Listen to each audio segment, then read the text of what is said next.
Olá, aqui é o Fábio Magnani do Equilíbrio em Duas Rodas e hoje nós vamos ver a moto por dentro. Bem, essa aqui é mais uma aula da disciplina de engenharia da motocicleta e também, né, como as outras, é para ser vista como uma inspiração para a gente estudar, né? A gente não vai sair aprendendo exatamente tudo daqui, tem que depois pegar os programas, a apostila, estudar, treinar e tal. E quem quiser esse material, manda um e-mail para mim no fabio.magnani@ufp.br, que eu mando a apostila e também os programas, né? Vamos lá, vamos começar com a aula de hoje então. Como eu falei, nós vamos ver a moto por dentro. Bem, o conteúdo é mais ou menos o seguinte, né? De novo, né? Tem uma série de programas que vocês podem pedir para mim, depois eu vou explicar para vocês. O título dela é a moto por dentro, da apostila, e basicamente, né, vai ser uma introdução, que é o que a gente vai ver, que a gente está vendo agora. Depois eu vou falar rapidamente quais são os principais sistemas da moto, dividir a moto em duas partes, vamos colocar assim, a parte de fora e a parte de dentro. A gente está mais interessado na parte de dentro, e nessa parte de dentro no sistema de potência, né? Então eu vou explicar, eu vou descrever essa parte por dentro, a partir de figuras, que é a metade da aula, basicamente, e a outra segunda metade nós vamos fazer contas, nós vamos ver como que essa potência sai do motor e vai até a roda e faz a moto se mover, principalmente com a influência de ter um tipo de motor ou outro, um tipo de transmissão ou outro, no comportamento da motocicleta, né? Então vamos lá. Mais ou menos rastreando o que a gente viu nas últimas aulas, né? Nas duas últimas aulas, que foram a moto básica, que a gente viu as forças, montou o balanço de força e montou uma equação diferencial. E depois na outra aula, que é a solução computacional do movimento das motocicletas, em que nós nos preocupamos, foi uma aula mais matemática, e que nós nos preocupamos com a solução dessa equação matemática, mas nessas duas, nós estávamos mais preocupados com o que acontecia com as forças, como que elas equilibravam a moto do lado de fora. Então a gente olhava a moto de fora e via, né, tem uma força aerodinâmica que está tentando empurrar a moto para trás, ou dificultar o movimento. Tem uma força inercial que dificulta a aceleração, tem uma força de rolagem também para trás. E tinha uma força de propulsão para frente, que era dada, essa força, né? O que nós estamos interessados nessa aula, então, né, principalmente, é olhar agora para dentro, para a moto, a gente não vai olhar muito para o piloto agora, e nós queremos olhar para dentro, nós queremos saber como é que essa força aqui aparece, essa força de propulsão. Então ele vai esquecer, pelo menos inicialmente, as outras forças externas, nós vamos olhar para dentro e ver de onde que vem, como que a potência do motor se transforma numa força na roda que propele a moto para frente, né? Então vamos lá. Matematicamente o que a gente vai fazer é o seguinte, daqui da direita para a esquerda. Nas aulas passadas nós queríamos saber como que a velocidade evoluía com o tempo, olhando a moto como um todo. Hoje nós vamos ver como que essa força de propulsão disponível, a potência, chega na roda para fazer esse movimento aqui. Então, aqui era dado, aqui nós vamos calcular essa potência. E nós vamos, na aula que vem, nós vamos olhar como que essa potência aparece dentro do motor. Então, do motor, essa potência vai para a transmissão, e da transmissão, ela vai para a moto como um todo. A aula de hoje é basicamente isso daqui. A aula passada era isso, e a aula que vem vai ser isso daqui. Só para a gente ter uma referência onde é que a gente estava e para onde é que a gente vai. Então vamos para essa parte de descrição da motocicleta, né? A moto pode ser vista, né, como uma coisa completa, inteira. A gente pode, por conveniência, dividir em duas partes, né? Porque a gente pode imaginar assim, a motocicleta como a moto mais a cicleta. Motocicleta, moto mais cicleta. A parte do motor, que eu vou chamar aqui de sistema de potência, e a parte da cicleta, da parte ciclística, a parte do movimento, que nós vamos chamar de sistema de movimento, que está mais à direita, né? Então essa parte do movimento é basicamente uma bicicleta sem motor, e a parte de potência é um motor, uma transmissão sem a ciclística. Então a parte, grosso modo, a parte de potência é parecida com um carro, e grosso modo a parte de movimento é parecida com uma bicicleta, né? Mas vamos lá. A parte de movimento, então aqui está a figura principal. Ela é composta pelas rodas, né? As rodas têm várias funções, né? Ela ajuda um pouco o amortecimento, ela mantém a aderência durante as frenagens, durante as acelerações e as curvas. E também ela é responsável por fazer as curvas, né? Por mudar a direção da moto. Ela é composta, né, por um cubo, raios, pneus e aro. Depois a gente tem o quadro, que é o esqueleto da moto, é quem segura todo mundo junto. O corpo, que é a parte mais externa, né, que envolve banco, carenagem, toda a proteção. Né? O sistema de direção, que faz, né, muda o guidão de posição. A moto vai para um lado, vai para o outro.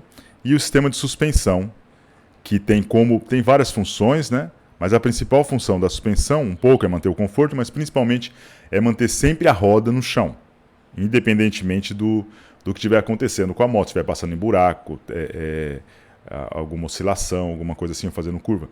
Porque se a roda estiver no chão, eu tenho atrito para fazer curva, para acelerar e para frear. Se ela estiver voando, eu não tenho esse atrito. Então, o papel da suspensão é muito importante. Essa parte externa da moto a gente vai ver mais para frente no curso, né? Como eu falei, hoje a gente está mais interessado na parte de potência, a gente quer saber como que a força de propulsão aparece. E está aqui, então, a força de propulsão. Depois a gente vai ver em detalhes o maior, né? Essa figura completa, o sistema de potência, mas vamos ver aqui as partes. Essa aqui é a figura completa, depois a gente vê direito, mas vamos lá. Aqui, então, nós temos primeiro o tanque, que é que guarda o combustível. Do tanque, o combustível vai para o motor. Esse motor aqui, de novo, né? A gente vai ver um pouco ele hoje, mas vai ver mais na aula que vem. O papel do motor é transformar a energia química do combustível em energia mecânica no virabrequim. O problema é que esse motor aqui, essa energia ou essa potência do motor está aqui na saída do virabrequim. E eu queria que ela estivesse na roda. E por isso que a gente vai precisar ver na aula de hoje a transmissão. Como é que essa potência sai do motor, chega na roda e cria uma força aqui que faz a moto andar para frente. O motor ele precisa de alguns auxiliares. Essa parte daqui é a parte de injeção. Então tem a parte de alimentação do ar, injeção de combustível e controle a hora que a faísca vai iniciar a combustão ou não. Então sistema de alimentação e ignição. Também, depois que os gases queimam, né, a gasolina queima, os gases têm que sair para fora, né, para longe do piloto. Daí tem o sistema de escapamento, que também é responsável por reduzir os ruídos e diminuir as emissões de poluentes. E a parte que interessa para a gente na aula de hoje, que é a transmissão, como eu falei, é como essa potência sai do motor e vai até a roda. Aqui eu dividi em duas partes, né? A caixa de marchas, a parte central, e aqui eu tinha, né, a outra parte da transmissão, que é a transmissão primária, que vai do motor até a caixa de marcha, e a transmissão final, que é a corrente em geral, que vai da caixa de marcha até a roda, né? Então, essa figura F, se eu desenhasse aqui, ela teria aqui a relação primária e a relação final. Ainda tem uma parte que é importante para o movimento da moto, que é o sistema de freios. O que o freio faz basicamente é absorver, transformar a energia cinética da moto em calor, e por isso, como diminui a energia cinética, ela diminui a velocidade. Também está no sistema de potência, portanto, assim, para mim, porque enquanto o motor ele transforma a potência do combustível em energia cinética na moto, faz ela ou manter a energia cinética vencendo as resistências ou acelerando, aumentando a energia cinética, o sistema de freio faz o contrário, transforma a energia cinética em calor, né?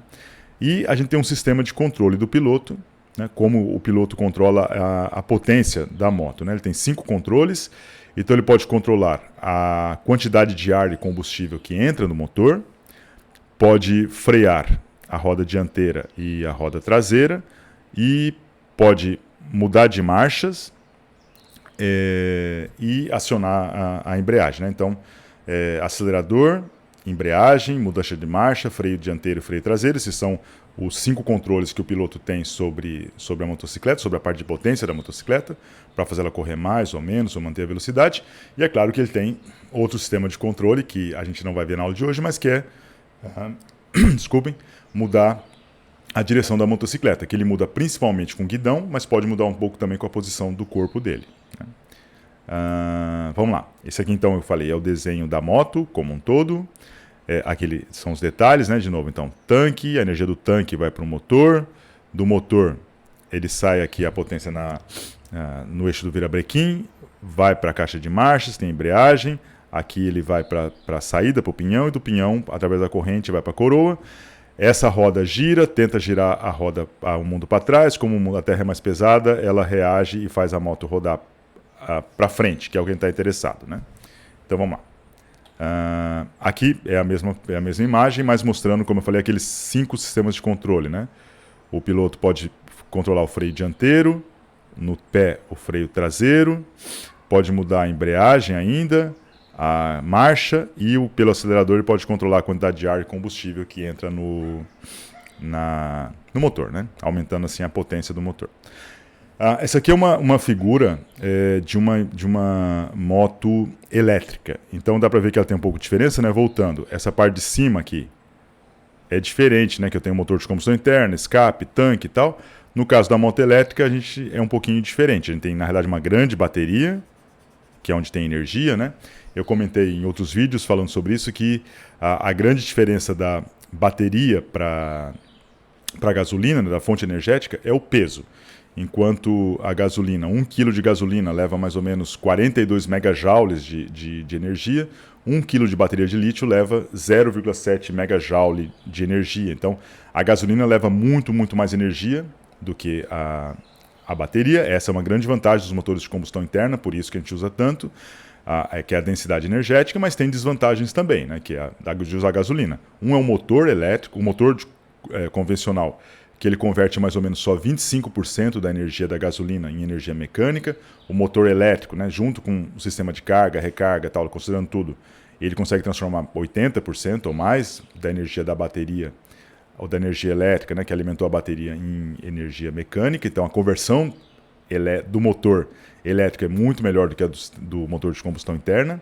E não tem a questão da poluição, tal. É claro que a energia elétrica vem de algum lugar, às vezes é uma termoelétrica, mas mesmo assim polui menos que um motor de combustão interna. Então tem vantagens e desvantagens as duas, né? Aparentemente a gente está passando por um momento em que os automóveis vão começar a ser cada vez mais elétricos. E as motos a gente tem que esperar um pouquinho mais, porque, como eu falei, as motos têm o problema o peso da bateria relativamente numa moto é mais importante do que num carro. Isso a gente tem que esperar um pouquinho, né? Eu torço para que as motos elétricas apareçam logo, assim, motos de qualidade, né? E só lembrando que as motos elétricas, as bicicletas elétricas, são bastante comuns na China, por exemplo, não é nenhuma novidade. A gente tem algumas fábricas que importam componentes de lá, aqui no Brasil, e que no começo dos automóveis, né, no final do século XIX, começo do século XX, principalmente no final do século XIX, nós tínhamos carros a vapor, com motores de combustão interna, e carros elétricos também. Havia uma grande competição. O vapor perdeu, porque, primeiro, é perigoso usar uma caldeira num carro, mas principalmente que demora muito para aquecer a caldeira. Então, para dar partida no carro demora muito. E também ele é pesado, porque tem que carregar água. E o motor elétrico perdeu, porque a bateria é muito pesada, né? Mas agora, com o desenvolvimento das baterias e tal, a gente talvez consiga mudar isso. Aqui é uma comparação, então, das motos convencionais e das motos elétricas, bem grosso modo, mas aqui, né, a parte do corpo, a parte do sistema de movimento é igual nos dois. Então, as duas motos têm roda, suspensão, direção, tudo igual. A parte de transmissão também é muito parecida. É claro que algumas motos mais simples elétricas não têm marchas, mas as de maior potência têm.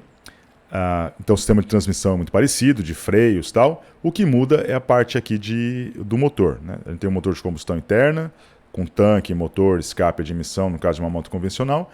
E isso aqui, essa parte aqui do motor, do subsistema do motor, é que é substituído, no caso da moto elétrica, por 3 componentes. Uma bateria, um sistema de controle eletrônico e um motor elétrico aqui, né?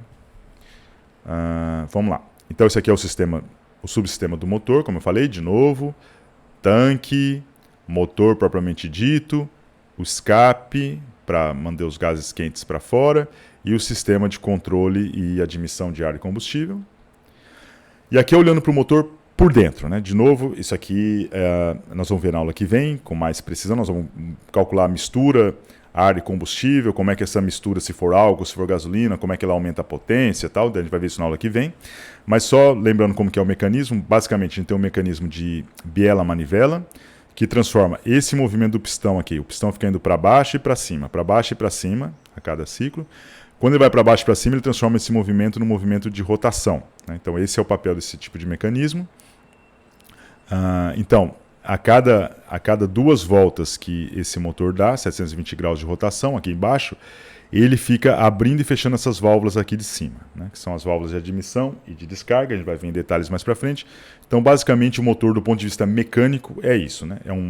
Tem um pistão que fica dentro do cilindro, uma biela, uma manivela, que é o virabrequim, e ele fica girando, transformando esse movimento alternativo em um movimento rotativo, e conforme ele roda, ele muda, abre e fecha essas válvulas aqui de cima. Então, olhando do ponto de vista mecânico, um motor é isso.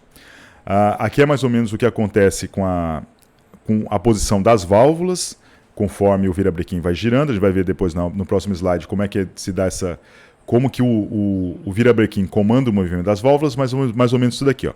Nós temos um came, que é essa pecinha aqui assimétrica que gira, e conforme ela gira, ela empurra essa válvula para baixo, né? E daí eu consigo dessa forma abrir ou fechar a válvula dependendo da posição do came. Porque sempre essa mola tenta levar a válvula, fechar a válvula, e o came tenta trazê-la para baixo. Essa parte de cima aqui é o movimento da válvula de admissão, para entrada de ar, e esse aqui é de descarga. Então, aqui vem o ar, eu abro, né, o motor, faço ele entrar em contato com a mistura de ar e combustível. Então, quando eu quero que entre ar e combustível, eu abro essa válvula, e quando eu quero que os gases, depois da combustão, os gases de escape saiam, eu abro essa válvula de descarga aqui, né? E esse aqui é a posição do virabrequim e a posição do came e, consequentemente, das válvulas. Isso aqui é como que se dá essa comunicação do virabrequim para as válvulas. Então, daí tem várias formas. Essa aqui é a mais clássica, com corrente e com corrente de alta velocidade e com engrenagens, né? Mas vamos lá. Ou com correias dentadas, né? Basicamente, com rodas dentadas. Eu tenho aqui uma roda dentada que gira junto com o virabrequim e uma corrente. Quando eu dou 2 voltas aqui embaixo, eu dou uma volta aqui em cima. E essa roda daqui é que controla esses cames daqui. É claro que tem vários sistemas diferentes. Tem sistemas que essa passagem daqui para cá se dá por barras. Tem sistemas que só tem uma engrenagem aqui em cima, uma roda dentada aqui em cima, e que ela transforma, ela passa por balancinhos para as 2 válvulas. Tem vários sistemas diferentes. Mas vamos lá. Então, o que acontece? O virabrequim gira, essa roda gira, a corrente gira, faz girar essa roda aqui, que por sua vez faz girar o came. Enquanto o came roda, a válvula fica abrindo e fechando, né? Outra coisa importante do motor é a vela. Essa vela daqui é controlada pelo sistema de controle, né?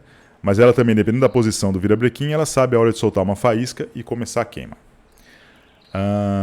E aqui a gente olha para o motor, mas de um ponto de vista termodinâmico, né? Do ponto de vista mecânico, então ele é um mecanismo basicamente de biela, manivela e de válvulas. E aqui como que a mistura passa aqui por dentro. Então aqui nós vamos olhar para as peças sólidas e aqui para a parte dos fluidos. Então eu tenho, no ponto morto superior, no começo do ciclo, eu tenho os gases de combustão, que não saíram totalmente. A válvula de admissão é aberta aqui, entra no motor, o pistão está descendo e ele aspira, ele puxa essa mistura de ar e combustível, né? Aqui tem a entrada de ar e aqui a alimentação de combustível. Então entra uma mistura de ar e combustível. A válvula fecha, o pistão sobe e comprime essa mistura de ar e combustível. Daí eu solto uma faísca. Quando eu solto essa faísca, pega fogo aqui dentro, né? Há uma deflagração que aumenta bastante a temperatura e pressão dentro do pistão, e é isso que faz o pistão ir para baixo. Depois, esses gases, ele já realizou o trabalho, esses gases vão sair para fora. Então a válvula de descarga é aberta, o pistão sobe e joga para o escape esses gases de escape e volta para o ponto inicial aqui. Então isso que ele faz, né? Ele aspira a mistura de ar e combustível, fecha a válvula, comprime, solta a faísca, pega fogo, aumenta a pressão, joga o pistão para baixo e depois ele joga os gases para fora. Por isso que a gente chama de motor de 4 tempos, né? 1, 2, 3, 4. E da onde que vem essa energia para aspirar e para comprimir, né? Só nesse momento aqui que ele gera potência. Daí isso pode ser feito de várias formas. Uma forma de começar esse ciclo é ter vários pistões, né? Enquanto um está realizando trabalho de compressão ou está realizando trabalho, né? Assim. Isso é uma possibilidade. E a outra possibilidade, mas existem motores que têm um cilindro só, né? Outra possibilidade é você guardar energia na massa rotativa, né? Então, quando esse pistão vai para baixo, parte da energia fica na moto, na parte rotativa, e daí você aproveita essa energia para para o próximo ciclo. É basicamente isso que a gente faz, ou com o motor de partida, que é o motor elétrico, no começo, né, para começar esse movimento, ou a gente empurra a moto, ou empurra o carro, que é para pegar no tranco, ou alguma coisa assim. Depois a própria energia, a própria potência ou energia de um ciclo fica guardada no outro. Né? A energia de um ciclo fica guardada na massa como inércia rotativa ou translacional do veículo para o próximo ciclo. Né? Vamos lá. E agora a gente está interessado na aula de hoje, a parte de cálculo, né? Essa parte descritiva foi mais da moto toda, mas nessa aula a parte de cálculo vai ser isso daqui, né? Como que essa potência sai do motor e vem até a roda aqui. E depois a gente vai aplicar para o movimento da moto como um todo. Então vamos dar uma olhada. Primeiro vamos dar uma olhada rapidamente, vocês já viram isso em outras disciplinas, mas como é que a gente faz a transmissão de potência de um lugar para o outro, de potência rotativa, né? Uma forma é a partir da transmissão pela periferia, então eu tenho dois mecanismos ou duas peças rotativas que se encontram pela periferia. Isso aqui pode ser duas engrenagens, pode ser duas polias por uma correia, ou pode ser duas rodas dentadas, um pinhão, uma coroa com uma corrente. Na moto a gente tem todos esses sistemas, né? Esse aqui menos, né? Mas esses dois a gente tem. Basicamente, nesses sistemas, pelo menos nos sistemas mais...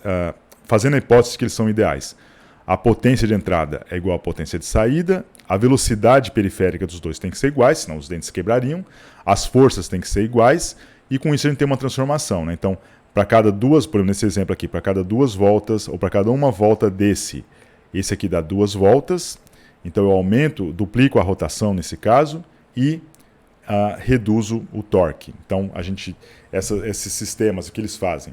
Pelo menos no sistema ideal, eles mantêm a potência, mantêm a velocidade periférica, mantêm a força periférica, só que eles alteram a rotação, que vai ser uma coisa importante para a gente, e alteram o torque também, que não vai ter tanta importância assim, mas vamos lá. Outra forma de transmitir potência através de peças rotativas é a partir do eixo central, que é o que a gente tem aqui no caso da roda e da coroa, né?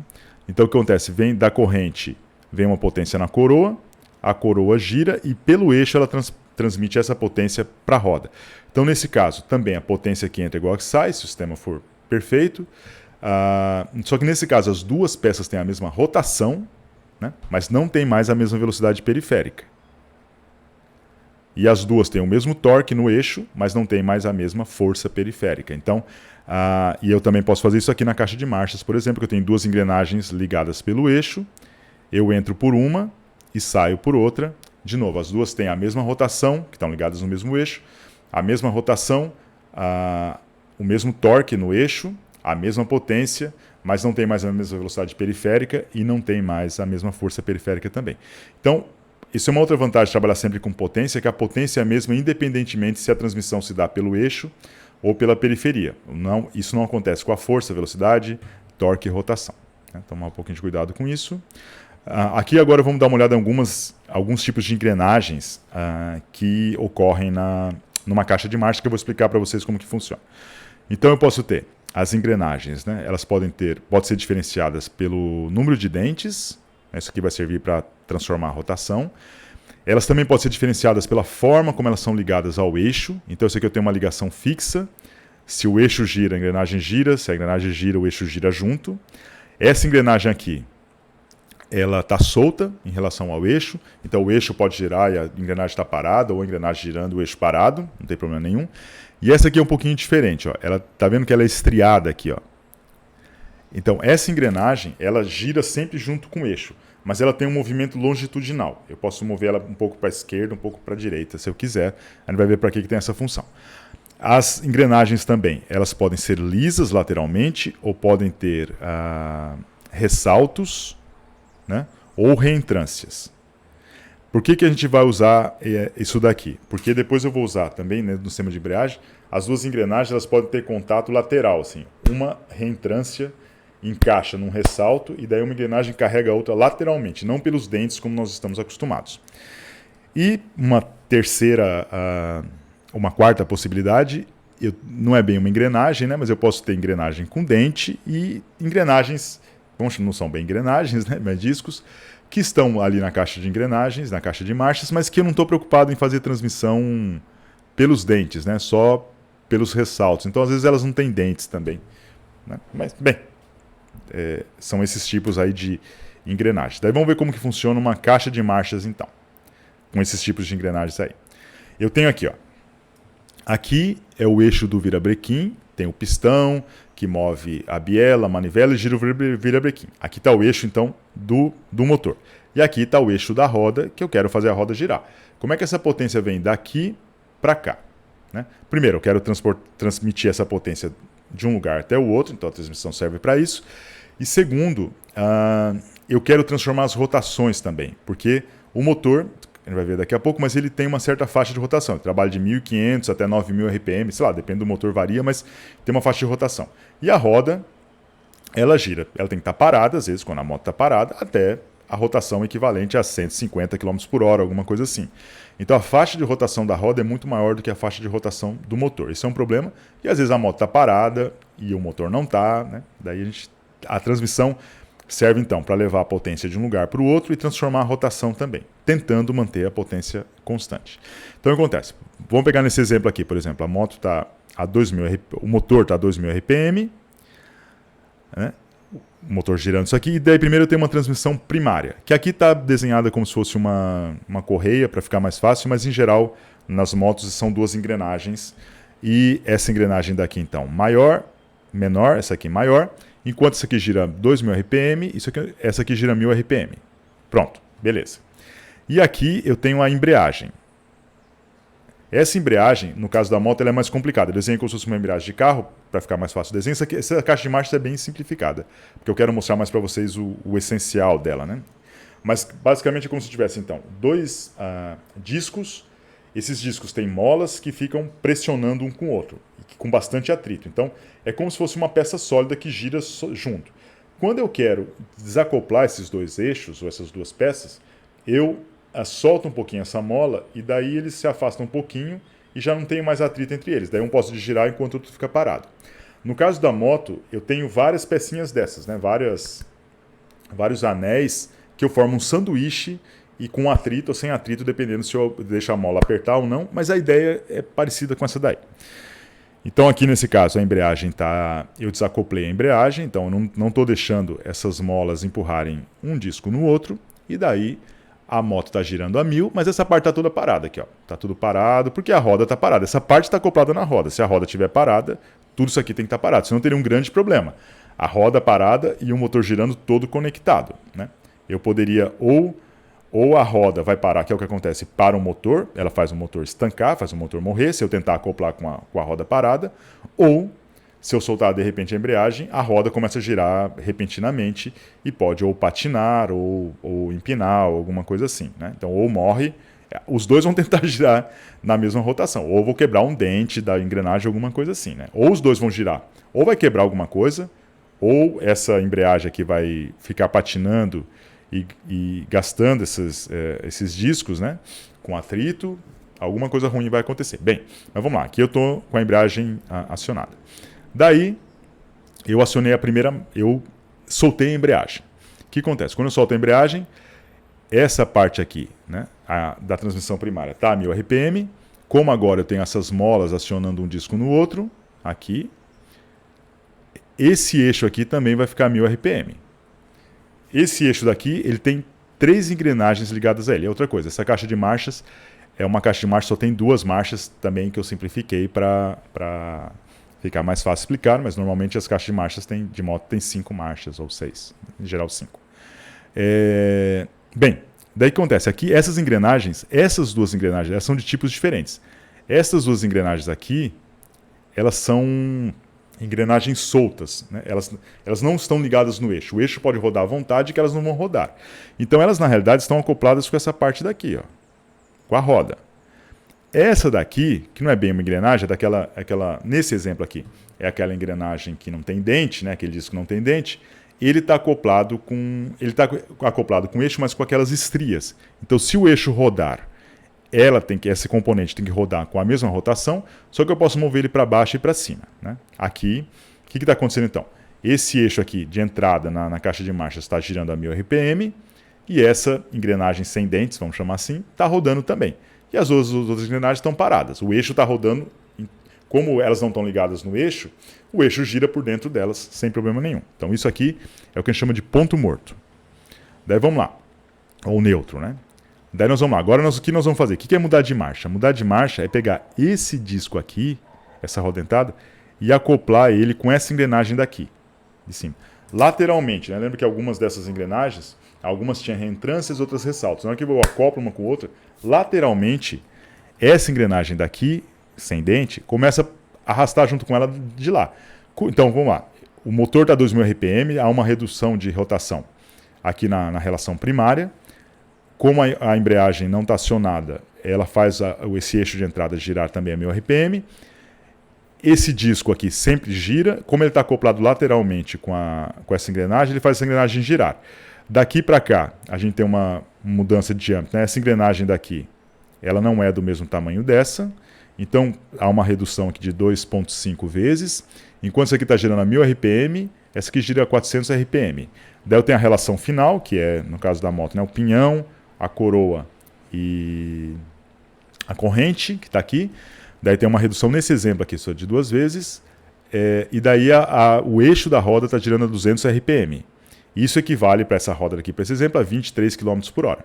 Então, na primeira marcha para essa moto, o que eu fiz? O que essa transmissão fez? Ela pegou uma potência que girava 2.000 RPM aqui e fez a roda girar 200 RPM, equivale a 23 km por hora. Então, esse é o papel da transmissão. De novo, levar de um lugar a potência de um lugar para o outro, mudando a rotação dessas duas coisas. E, se eu quiser agora, o problema é que essa moto não pode acelerar muito mais do que isso, né? Por exemplo, se ela for até a 8.000 RPM, essa rotação aumentaria 4 vezes, isso aqui aumentaria 4 vezes também, né? Seria para 92 km por hora, só iria até 92, eu quero uma moto que corra mais. Daí o que a gente faz? A gente acopla a segunda marcha. Então esse disco aqui, quando a gente acopla a segunda marcha, ele desacopla dessa engrenagem e acopla na engrenagem de baixo. Então ele faz agora essa engrenagem de baixo girar a 1.000 RPM. Essa relação aqui é de 1 para 1 nesse caso, então quando essa aqui está girando a 1.000, esse aqui gira a 1.000 também. Essa aqui reduz para metade, 500 RPM. 500 RPM, 57 km por hora. Então com a mesma rotação do motor, na primeira marcha, no ponto morto, a roda estava parada. Na primeira marcha, eu estava a 23 km por hora. E na segunda marcha, a 57 km por hora. Então, para isso que serve, né? De novo, uma caixa de marcha de uma moto é um pouquinho mais complicada. Eu não mudo... às vezes eu mudo lá de cá, às vezes eu mudo lá de cá. Às vezes uma peça dessa tem função tanto de transmissão como engrenagem, como lateral, né? Mas a ideia de uma caixa de marchas é mais ou menos isso aqui no caso de uma moto, né? O sistema de freios é basicamente isso aqui é um detalhe, ele está aqui, né? Isso aqui é um detalhe da roda. Então o que acontece? Quando eu aciono o freio, esse óleo daqui aumenta a pressão, ele empurra esse pistão para cá, esse pistão empurra 2 pastilhas no disco de freio, que transforma a energia cinética da moto em energia térmica, né? Então por isso que ele esquenta, e essa dissipação de energia cinética e energia térmica faz com que a moto reduza a sua energia cinética e consequentemente sua velocidade. Para isso que serve o freio do ponto de vista termodinâmico, né? Uma outra coisa importante como é que a gente mede a potência do motor de uma moto, né? A gente pode medir, então, tem 2 grandes diferenças, né? Primeiro é em relação a...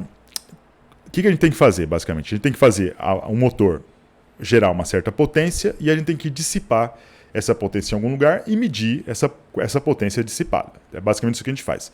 Uma coisa que a gente pode fazer é colocar um freio aqui, né, que dissipa, por exemplo, pode ser um freio mecânico, com atrito, pode ser um freio hidráulico, né, com uma turbina lá, com uma bomba hidráulica, pode ser um motor, um gerador de eletricidade, que eu meço a potência elétrica que foi gerada e qualquer coisa assim, né? Então eu posso ter um freio, e esse freio pode ser de vários tipos, tem vantagens, desvantagens e tal. E tem um outro que é o inercial, que é esse daqui, né? Esse aqui é o freio e mantém a rotação constante para cada medição. 1.000 RPM, 2.000, 3.000, eu vou medindo. Aí, 1.000 RPM, a potência foi tal, 2.000 RPM, 3.000, 4.000, 5.000, 6.000, tá? Daí meço a curva de potência versus a rotação. Nesse daqui, que a gente chama de inercial, é um pouquinho diferente. Quando o motor gera potência, o que ele faz basicamente é girar esse eixo daqui, esse cilindro pesado. Então, a gente transforma energia, a potência do motor, numa potência rotativa, né, uma variação da energia cinética rotativa desse cilindro. Esse sistema é mais barato, porque eu só preciso medir a posição desse rolo, só que ele tem alguns problemas, porque não necessariamente eu consigo fazer o motor abrir aspirar toda a quantidade de ar e combustível que ele poderia aspirar, porque tudo acontece muito rápido, né? Nesse aqui, eu paro numa rotação e espero o motor entrar em regime. Nesse daqui, não. Quando acelera a moto, a rotação vai lá para cima e o rolo vai aumentando cada vez mais a sua velocidade. Tudo acontece muito rápido, não necessariamente o motor entra em regime estacionário em cada rotação, e daí não necessariamente ele desenvolve toda a potência. Então ele tem problemas com esse tipo de sistema aqui, né, que a gente chama de dinamômetro de chassi de rolo, porque não necessariamente a gente consegue medir toda a potência, ou ele pode até fazer o contrário, ele pode medir eventualmente um pouquinho mais alto do que deveria. A gente não consegue comparar um com o outro, porque ele tem massas diferentes, não consegue comparar uma moto com outra. Então ele é barato, ele é rápido para fazer as medições e barato, mais barato do que o outro, só que eu não consigo reproduzir muito bem o experimento, né? Não consigo comparar. Então tem vantagens práticas, mas ele não é muito bom para comparações mais sérias. E então essa é uma questão, se eu faço a medição em regime transiente ou estacionário. E a outra questão, onde que eu faço a medição? Se a medição é feita no motor, diretamente, eu tiro o motor da moto e faço essa medição, ou se essa medição é feita no chassi, né? Se é feito aqui na roda. E eu tenho uma perda do motor até aqui, então depende do que eu quero medir, né? Se eu quero medir só o motor, eu quero medir a potência como um todo. Bem, então a gente sempre tem que tomar cuidado quando a gente vai ver uma curva de potência do motor. Como que ela foi medida, se foi no dinamômetro de freio ou no dinamômetro de inercial, né? Como eu falei, o inercial é mais barato, mas não é tão bom. E se for no de freio, se foi no motor ou se foi na roda, que também tem uma certa queda de potência. Dependendo do que eu quero fazer, eu meço de um jeito ou meço de outro, mas sempre quando você vê a curva de potência de um motor, você tem que se perguntar como que ele foi medido, né? Que dinamômetro foi esse que fez a medição. Faz uma certa diferença. Bem, daí vamos lá. Esses aqui nós temos uma tabela. Então quando vocês forem estudar na apostila, vocês vão ver que tem essa tabela, que tem uma série, que eu estou aqui montando, dizendo como que eu quero que o motor seja montado, né, ou como... Montado não, como que vai ser a curva desse motor. Porque na aula que vem, como eu falei, nós vamos ver como que nós podemos obter essa curva do motor aqui. Nesse caso, eu só vou inventar uma curva do motor, porque eu estou querendo estudar a transmissão, e eu vou inventar essa curva e quero saber como é que ela vai ser, qual a influência dessa curva no comportamento da moto. Vai ser inventada mais ou menos, que eu vou pegar os valores do manual, por exemplo, potência máxima, rotação de torque máximo e tal, para tentar reproduzir isso daí, né? De novo, na aula que vem a gente vai ver exatamente como que a gente chega nessas curvas daí. Aqui tem características, então, por exemplo, nesse caso, essa minha moto, ela tem no motor, né, 35 cavalos, depois a gente vai ver cada coisa dessa, né? Cadê aqui? Na roda, quando eu considero ela constante, ela tem 30 cavalos, então tem uma perda, né, de certa potência entre o motor, como eu falei agora há pouco, entre o motor e a roda, e tem várias rotações, né? A potência de pico ocorre a 8.000 RPM, o torque máximo ocorre a 5.500 RPM, e por aí vai, né? Depois a gente vai dar uma olhada. O que significa cada coisa dessa daí. Vamos ver aqui. Então, como é que eu monto a curva do motor nesse exemplo? Isso aqui é necessário para a gente, para não ficar muito carregado, eu tenho que simular a moto toda, né? Como a gente viu nas aulas passadas, a moto por fora, depois a transmissão, depois o motor, depois a termodinâmica, reações químicas. A gente já deu um modelo muito complicado logo no começo, então eu estou indo, né, da moto por fora, depois a transmissão, depois o motor, por partes. No final ele vai ter um modelo completo, mas o que a gente faz? Eu estou propondo aqui que essa curva do motor, ela é uma cúbica, então ela pode ser escrita desse jeito aqui, e eu estou querendo fixar ou ajustar esses pontos aqui, que eu posso pegar no manual. A máxima potência do motor, onde que essa máxima potência ocorre, qual a rotação, em que rotação que ocorre maior torque, e qual é a potência máxima do motor na rotação mínima de operação dele. Então eu falo assim, quais são os valores desses coeficientes? A1, A2, A3 e A4, que satisfaz isso aqui. Máxima potência nessa rotação, máximo torque nessa rotação e essa potência nessa rotação mínima aqui. Daí a gente monta, vocês podem ver lá na apostila, né? Mas eu monto um sisteminha, essa aqui é a representação matricial dele, resolvo e acho esses coeficientes. Daí qualquer hora que eu quiser saber a potência do motor, no meu exemplo, eu venho aqui e calculo isso daqui, né? Uso com A1, A2, A3 e A4, calculo a potência do motor. Outra coisa, qual é o papel do acelerador, né? O papel do acelerador é restringir para uma determinada rotação a quantidade de ar e combustível. Então o acelerador, ele vem para baixo aqui. Eu posso operar o motor numa rotação mais baixa do que essa curva aqui. Essa curva aqui é a curva de potência máxima. Então quando eu chamo de potência máxima, eu estou falando da potência máxima para cada rotação. É essa curva daqui. E a potência de pico é o máximo dos máximos, é essa potência aqui. Então, potência máxima é uma curva e potência de pico é um ponto. Aqui eu estou dando um exemplo, então, brincando com aquela curva lá, de 3 motores. Esse motor aqui, ele tem uma potência máxima de, como falei, né, de 30 cavalos. E a rotação, esse aqui é o motor 1, né, esse aqui do meio. E ele tem, o torque máximo ocorre a 5.500 RPM. Então, ele vem por aqui. Nesse outro motor 2, a potência máxima é a mesma, só que o torque máximo dele ocorre a 4.000 RPM. Então, ele tem uma potência maior para rotações mais baixas. Esse é o papel do...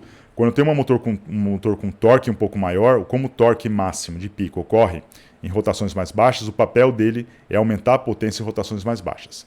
E esse motor daqui, o terceiro, é um motor com uma potência mais baixa, uma potência de 80% da potência desse primeiro motor. Então a gente vai usar esses 3 motores em vários exemplos daqui para frente, que é um motor, 2 motores têm potência máxima alta, mas um deles tem uma potência em baixas rotações um pouquinho mais alta, e o outro tem uma potência máxima mais baixa, tentando ver qual a influência que essas coisas têm no comportamento da moto. Isso aqui eu vou passar rápido, vocês podem olhar depois na aula, mas uma outra coisa que eu estou interessado é em saber a eficiência do motor, também para calcular o consumo de combustível dele. Nós estamos assumindo aqui que a eficiência do motor ela tem uma eficiência nominal constante, e ela tem 2 curvas de correção quadráticas, uma que leva em conta a rotação, não está na rotação ótima, e outra não está com o acelerador no ponto máximo. Então, dependendo da rotação da curva e da posição do acelerador, eu tenho um rendimento maior ou menor. De novo, vocês entrem lá na apostila para olhar isso daqui com mais detalhes, tá bom? Bem, olhando para o motor e para a transmissão, qual é o caminho então que eu tenho, né? Lembrando aqui como que é o motor por dentro e como que é a moto por dentro. Eu tenho aqui então, como é que a potência vai pela transmissão e pelo motor e com a rotação. Então ela vai, a energia do combustível do tanque, vai para o cilindro, do cilindro ela vai para o mecanismo biela-manivela, transmissão primária, embreagem, caixa de marchas, relação final, roda e finalmente para a motocicleta. Aqui nessa tabela, se você na apostila, tem a potência de entrada e de saída de cada um desses componentes, o símbolo que nós estamos usando, e a rotação de entrada e de saída para cada um desses componentes também. Para que serve a marcha então? Vamos voltar. Se eu pegar aquela curva aqui do motor, deixa eu pegar aqui, por exemplo, essa daqui. O que eu tenho? Eu tenho aqui a rotação embaixo e aqui eu tenho a potência. Como é que eu calculo a velocidade da moto em relação à rotação? Daí eu tenho que ir lá, pegar as relações de marcha, quanto que cada uma delas muda a rotação, cada componente, né? Por exemplo, a relação primária, como que ela muda a rotação. Daí eu pego a rotação do virabrequim e transformo numa rotação da roda. Eu sei, né, que a velocidade tem que ser igual à rotação vezes o raio, e daí consigo calcular a velocidade. De novo, vocês sabem isso lá das disciplinas básicas de engenharia e também tem na apostila. Mas o que acontece? O motor, se ele tiver uma rotação muito baixa, eu tenho que acionar a embreagem, e se ele tiver uma rotação muito alta, eu tenho que desligar o motor, porque ele não foi projetado para trabalhar em rotações muito altas por causa do atrito, por causa da vibração, o motor ia se desmontar todo. Então, o sistema de controle desliga a potência do motor. Então, se eu for tentar na primeira marcha calcular a velocidade para cada rotação, eu teria uma curva do motor assim. Aqui, essa parte aqui é onde a embreagem está acionada, e eu teria aqui né, até 40 e poucos quilômetros, e depois eu chego a 9.000 RPM, que é o limite desse motor, o motor desliga. O que eu posso fazer então? Acionar a segunda marcha. Só que quando eu aciono a segunda marcha, acontece o quê? Por um lado, eu consigo rotações mais altas, o que é legal, que significa velocidades mais altas. Então, se a minha moto ela pode andar numa velocidade mais alta. Só que aqui eu perco a potência que eu tinha na rotação mais baixa, né? Ela cai. Então, na segunda marcha, ela alcança uma velocidade mais alta, só que, por outro lado, ela diminui a potência em rotações mais baixas. Eu gostaria de ter as duas, porque em velocidades mais baixas eu queria ter a potência da primeira marcha, nessas velocidades, e na segunda marcha eu quero trabalhar com uma rotação mais alta e com essa potência mais alta nessa velocidade mais alta. Então o que eu faço? Parece que eu tenho várias marchas. O que as marchas fazem? A primeira, aqui, depois ela sempre fica mantendo a moto numa potência mais alta, na faixa mais alta. E eu consigo trabalhar com uma rotação bem alta. Então eu consigo transformar essa curva daqui, eu consigo transladar ela em velocidades diferentes. Para isso que serve a caixa de marchas, né? Para transformar aquela curva lá nessa daqui. Vamos lá. Aqui é só mostrando, né? Conforme eu vou de 0 a 160 km aqui. Qual é a marcha? Então está em primeira, depois segunda, terceira, quarta e quinta marcha. Essa nossa moto tem 5 marchas. E aqui é a rotação, né? Ela vai até quase 9.000 RPM, cai, vai, sobe. Desce, muda de marcha. Terceira, quarta e quinta. Né? As relações de marcha são essas daqui, que eu estou usando, né? Relação primária, isso aqui tem em manual de algumas motos. A relação de cada marcha e a relação final, ao raio da roda. E aqui a eficiência de transmissão, é a perda de potência que eu tenho em cada partezinha dessa. Então, na transmissão primária, eu perco 2% da potência. Na embreagem, mais 2%, e por aí vai, né? Se não me engano, não lembro, eu acho que a perda total na transmissão é alguma coisa como 13% ou 14% para esse exemplo daqui. Outra coisa, né? Eu vou comentar mais tarde, mas o piloto escolhe onde ele pode mudar de marcha. Nesse modelo aqui, do jeito que ele está aqui, ele escolhe mudar de marcha quando sempre pega a marcha que tem a maior potência naquela rotação, naquela velocidade. Outra opção, ele pode mudar de marcha para que tenha maior, por exemplo, tem maior rendimento, para ele gastar menos gasolina. Daí cada piloto tem a sua estratégia. De novo, esse aqui está escolhendo sempre a marcha com maior potência. Aqui mostrando o que acontece, né, para cada velocidade, mudando de marcha, o que acontece com as potências. Então aqui eu tenho a potência do combustível, por exemplo, nessa velocidade aqui. Eu tenho aqui a potência do combustível, aqui a potência do motor, então tem uma grande perda, né, no motor de combustão interna de potência. A maior parte, né, sei lá, quase 75% da energia do combustível vira calor no motor, como eu falei, é um grande problema dos motores de combustão interna. E depois a gente tem uma perda aqui na transmissão, né, entre o virabrequim e a roda, né? Então essa é uma diminuiçãozinha de potência que a gente tem aqui também. Então aqui isso é o que acontece com a potência conforme ela vai do combustível até a roda, que é o que interessa para a gente. Aqui é uma outra forma de fazer a curva, né? Que é aqui a potência disponível que eu tenho na roda para cada velocidade. E aqui a potência resistiva, né? Que a gente viu na aula passada, que envolve a potência para vencer o arrasto aerodinâmico, a resistência à rolagem e a gravidade. E essa diferença entre potências aqui que vai fazer com que eu consiga acelerar mais a moto ou menos a moto. É essa diferença que importa para mim. Então, para uma moto acelerar bastante, eu posso fazer o motor mais potente ou posso ela fazer com menos resistências. Posso fazer ela mais inteligente, né? Bem, daí voltando um pouquinho só para a aula passada. Então a gente já viu o motor, a transmissão, e agora vai colocar isso aqui na moto para ver para que serve tudo isso. Só lembrando um pouquinho, né? Na aula passada a gente viu uma moto que tinha várias forças, né? Tem que fazer uma revisão da aula passada. Tinha várias forças sobre essa moto, a propulsão para frente, a resistência aerodinâmica, a rolagem inercial e gravitacional na direção X, tentando impedir esse movimento, e chegamos numa equação diferencial que dizia isso, né? Que a variação da velocidade com o tempo era o balanço de forças dividido pela massa, né? Aqui tem todas as características geométricas da moto, a massa dela, o coeficiente de atrito, então propriedades da moto e da pista, que a gente viu na aula passada. E aqui está a solução, que é o que eu quero, né? Então o que a gente faz? Basicamente, nessa aula, qual é a diferença nessa aula? Na aula passada, a gente resolveu essa equação diferencial, mas com uma curva de potência constante. A potência máxima era constante.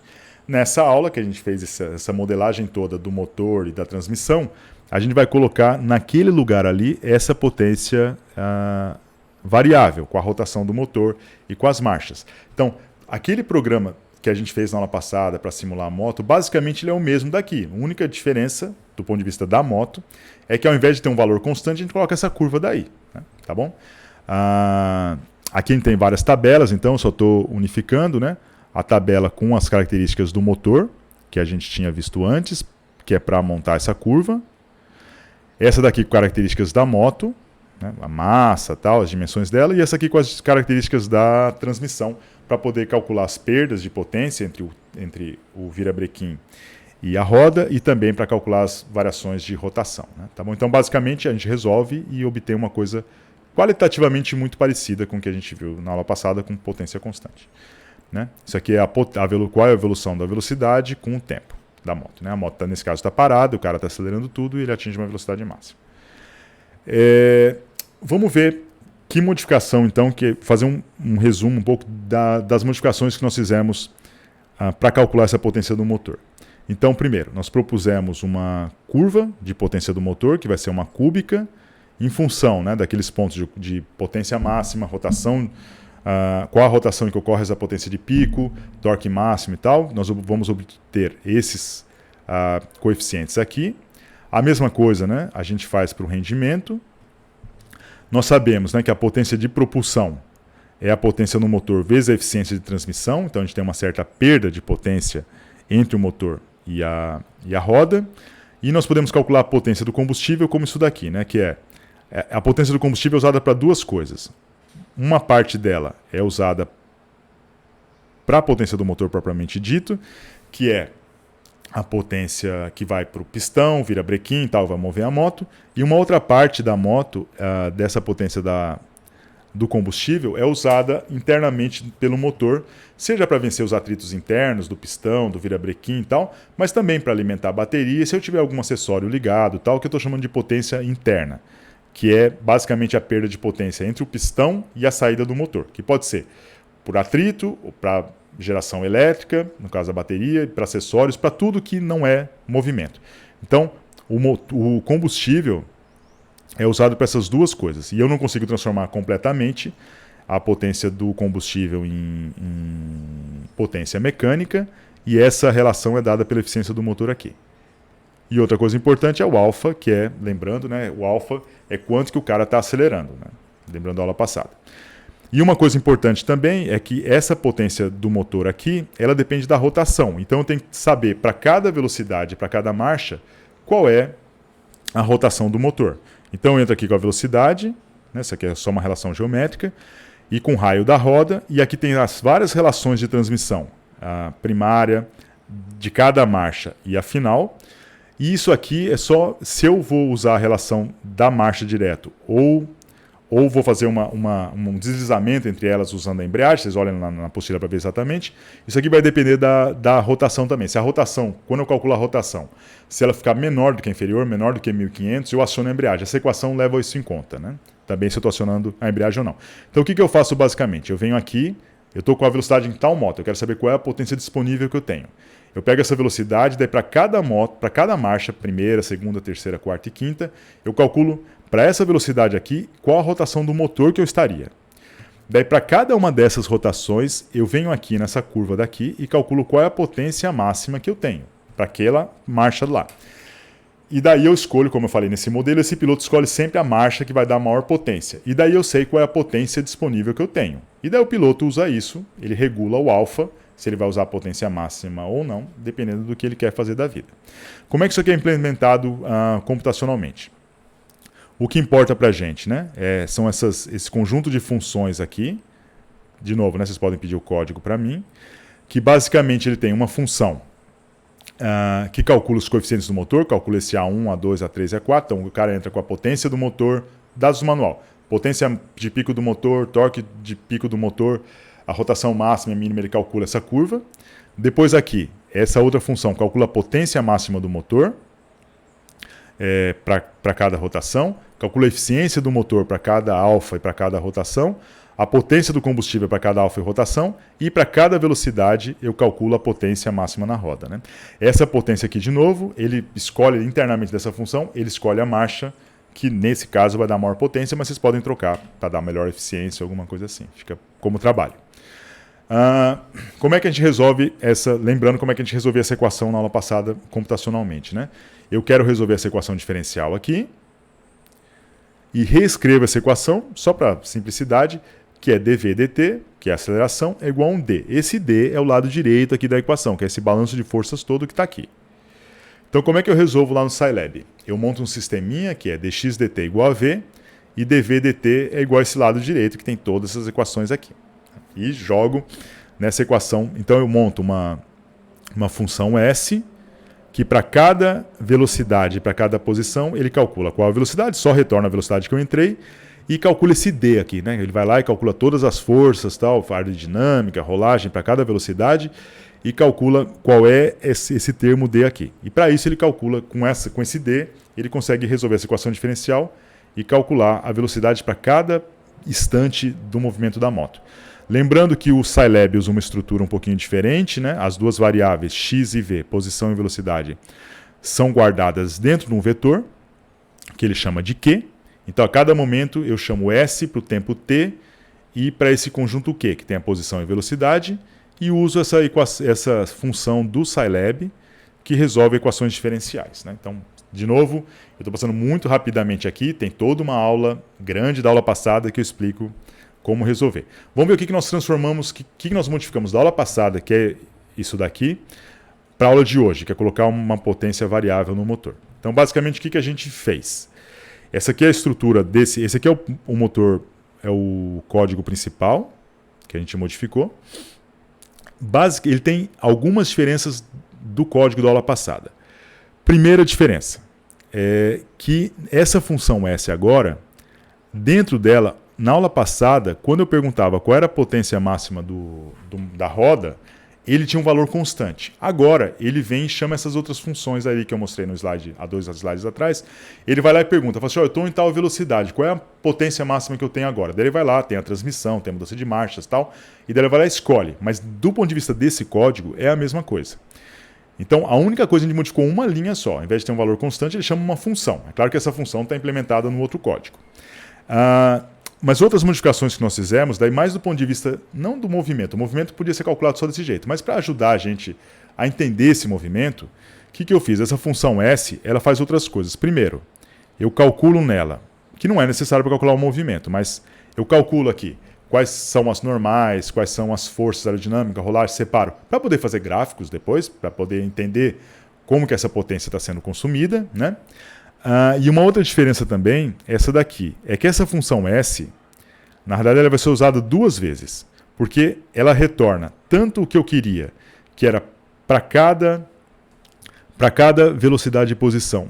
Para resolver a equação diferencial eu preciso desse D, que é o balanço de forças, mas ela também retorna, essa função S, ela retorna também essas coisas que eu calculei a mais agora, né? Essas potências, essas forças e tal, que essa equação ODE aqui do MATLAB não quer nem saber. Ele só quer saber qual é o D. E com isso ele calcula o movimento da moto. Mas o que eu faço?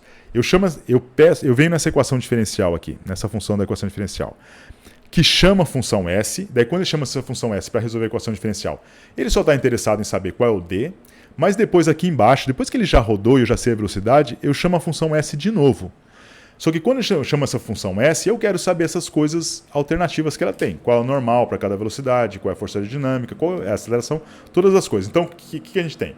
A gente tem uma função S que calcula 2 coisas, calcula as forças, essa expressão D, necessária para o movimento, cálculo do movimento da moto, e depois que eu já calculei o movimento, eu venho e chamo ela de novo, para esses mesmos tempos, e falo assim, e o resto aí? O que você tinha calculado? Me diz aí, né? De novo, isso aqui não é necessário para calcular o movimento da moto, mas é legal para fazer as análises que nós estamos fazendo aqui, para aprender e para calcular o consumo e coisas assim, tá bom?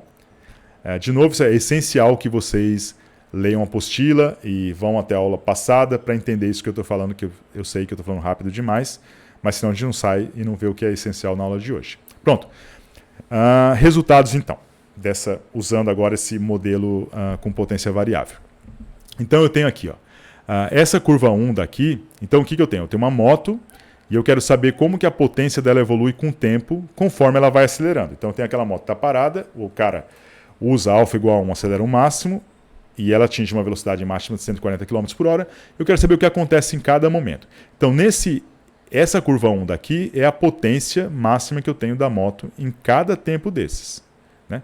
É claro que como ela tem que respeitar a potência do motor, que depende da rotação, ela segue essa curva daqui. Tá vendo que dá para ver as marchas aqui acionadas, né? Essa aqui é a potência inercial, que no começo quase toda essa potência vai ser usada para vencer a inércia, rolagem, gravidade e aerodinâmica. Nesse caso ela está no plano, não tem gravidade. Então toda essa potência no começo é usada para vencer a inércia. E essa aqui é a rolagem, né? Assim, ela é relativamente baixa o tempo todo, ela aumenta um pouquinho com a velocidade, e essa aqui é a aerodinâmica. Então o que acontece? Conforme a velocidade vai aumentando, né, o tempo está aumentando, a moto está atingindo velocidades mais altas, o arrasto aerodinâmico começa a ficar cada vez mais importante. Então menos da potência é utilizado, ou pode ser utilizado, para acelerar a moto. Por isso, com rotações bem baixas, com velocidade baixa, eu consigo acelerar muito a moto. Não é só por isso, é por causa da velocidade também, mas um pouco por causa disso. E depois eu não consigo acelerar mais nada, porque toda a potência está sendo utilizada para vencer a aerodinâmica. Então essa aqui é a evolução das potências. Isso que acontece com as normais, né? Então tá vendo, quando a moto acelera, isso aqui é normal traseira, isso aqui é normal na dianteira. Então no começo, né, a moto está acelerando bastante, a dianteira dela vai para frente, né? Então a normal traseira aumenta bastante e a normal traseira diminui bastante. Ela não chega a empinar porque eu tenho ainda um pezinho, aí, uma força na frente. E depois, conforme ela para de acelerar, a normal, o peso começa a ir para frente de novo. Esse peso, as duas normais não estão iguais com velocidade constante por duas razões. Uma porque, eu não me lembro exatamente, mas talvez porque a moto não seja, o centro de gravidade não seja exatamente no centro, talvez seja isso, mas principalmente o que está acontecendo aqui é que a gente tem o arrasto aerodinâmico, a força aerodinâmica, ela age na parte de cima, então ela tende a levar a moto a empinar um pouquinho a moto também. Então basicamente isso aqui, essa diferença entre a normal traseira e dianteira, mesmo com velocidade constante, é causada pelo arrasto aerodinâmico principalmente. Aqui nós temos as várias forças, né, como eu falei, em função da velocidade. Aqui eu tenho esse 1, é a força de propulsão na roda, né? Lembrando que a força de propulsão é a potência sobre a velocidade. Por isso que quando a velocidade vai aumentando, né, a força vai caindo, a força na roda de propulsão. A força inercial, que é o 2, então no começo eu tenho uma força inercial bem grande, mas depois não sobra potência para isso, porque quase toda a força de propulsão, quando a velocidade aumenta, está sendo usada para equilibrar a força aerodinâmica. E a força de rolagem é sempre bem baixinha aqui, que é essa 2 daí. Tá bom? Então no começo, né, a força de propulsão é usada basicamente para balancear a aceleração, a inércia, e depois ela é usada basicamente para basicamente para balancear a força aerodinâmica, né? Essa quebra em forças a gente já podia ter feito no programa da aula passada, mas ali eu quis mostrar o essencial de como que era o Scilab e tal, daí por isso que eu modifiquei aqui agora. Então, de novo, esse programa aqui tem duas grandes diferenças em relação ao programa da aula passada. Um é que ele extrai um monte de informações a mais, que já podia ter feito na aula passada, e dois, que aqui a potência é variável e não é mais constante, né? Que é o objetivo da aula daqui. Bem, isso aqui é uma curva interessante. Isso aqui é a evolução da velocidade com o tempo. Na curva 1, aqui, nós temos o problema da aula de hoje, que é um motor variável. E nessa curva 2 aqui é o problema da aula passada com potência constante. Então, num caso, né, aqui lembrando, né, que essa curva daqui é do motor de hoje, em função da velocidade, a potência que eu tenho. Na aula passada a potência era constante, eu sempre tinha a mesma potência para qualquer velocidade. Então, tá vendo aqui? Dá para ver isso daqui, né? A grande diferença se dá nessas rotações mais baixas aqui, né? Que é nesse caso aqui, que antes eu imaginava que para velocidades baixas eu teria uma potência muito alta e na verdade eu não tenho uma potência tão alta assim. Então essa é a grande diferença, esse é o efeito que usar um motor variável fez nesse caso aqui, né? Aqui eu tenho aqueles três motores, né? Um motor 1 é o motor base que eu estou usando, que é com potência na roda de 30 cavalos, potência de pico na roda, que no motor dá 34,7 cavalos. E torque máximo ocorrendo a 5.500 RPM. O motor 2 tem a mesma potência de pico, mas o torque máximo ocorre uma rotação mais baixa, 4.000 RPM, o que significa dizer que esse motor, lembrando lá nos slides atrás, esse motor tem uma potência mais alta em rotações mais baixas, então ele acelera melhor. Dá para ver uma pequena diferençazinha ali. E o terceiro, ele tem uma potência de pico mais baixa, que é 27 pontos. Depois a gente olha, mas é uma potência de 80% da potência do outro. O outro tem 34,7, esse aqui tem talvez 27,7, uma potência mais baixa. Por isso que ele não acelera tanto e também não tem uma velocidade máxima tão alta também. Isso aqui é um detalhe da slide passada. Esse aqui vai até 30 segundos, né? E esse aqui vai até 7 segundos para ver um pouquinho a diferença. Que tem uma certa, não dava para ver no outro, né? Tem uma certa diferença entre um motor ter uma potência mais alta para rotações mais baixas, que é o 2, do que o 1, né? Então ele tem ele aumenta de velocidade um pouquinho mais rápido. Essa parte aqui é a parte em que a embreagem está acionada. Esses motores com a embreagem acionada, eles têm a mesma potência, então por isso que eles têm a mesma evolução aí. Essa aqui é a mesma curva, mas em função do espaço, né, do X. Não dá para ver a diferença entre o 1 e o 2. E aqui um detalhezinho, né, também, mostrando nos primeiros 120 metros qual é a diferença entre o motor 1 e o motor 2. O motor 2, que é um pouquinho mais potente para rotações mais baixas, ele acelera um pouquinho mais, né? Depois vocês olham direito na apostila. Nesse caso aqui, também é a mesma coisa, eu só estou mostrando qual é a potência do motor em função da velocidade, para os três casos, né? Não, para os dois casos, aquele motor que tem potência de 34,7 e o outro que também tem potência máxima de pico de 34,7, mas ele tem ele tem potência maior para rotações mais baixas. Ele só se aproveita disso na largada, né? Porque depois as marchas fazem os dois sempre trabalharem na potência mais alta, daí não faz muita diferença. Então esses motores que têm um torque mais alto, o que significa dizer, né? Esse torque mais alto significa dizer que eles têm potência mais alta em rotações mais baixas. Eles têm normalmente uma certa vantagem na aceleração, né? Na largada, né? Não na aceleração em rotações mais altas. Porque quando a gente começa a trabalhar com velocidade mais alta, a gente passa para a segunda marcha, a gente sempre fica trabalhando com rotações mais altas quando os dois motores são iguais. Aqui mostrando a mesma coisa, a comparação dos dois motores, mas aqui o torque máximo no motor. Tá vendo? Olhando para o torque do motor, dá a impressão que vai dar uma diferença imensa, né? Fala assim, esse motor tem muito mais torque do que esse, né? Primeiro, essa grande diferença a gente só aproveita na primeira marcha, porque nas outras marchas a gente nem trabalha muito com essa rotação.